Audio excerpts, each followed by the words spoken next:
Ewenyigba TV. Our land, our culture. Okay, I would like to ask you one question. So, if your child, your spouse, and one of your parents should be in water, which one would you say? Our husband, mother, And your child. and a child. Which one would you say?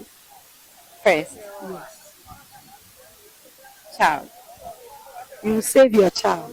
Why will you save your child?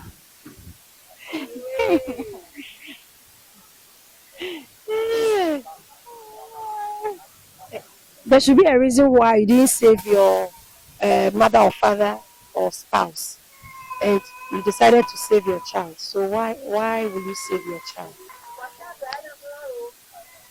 Yeah, because the child, she doesn't know anything. She just comes. I'll save her first.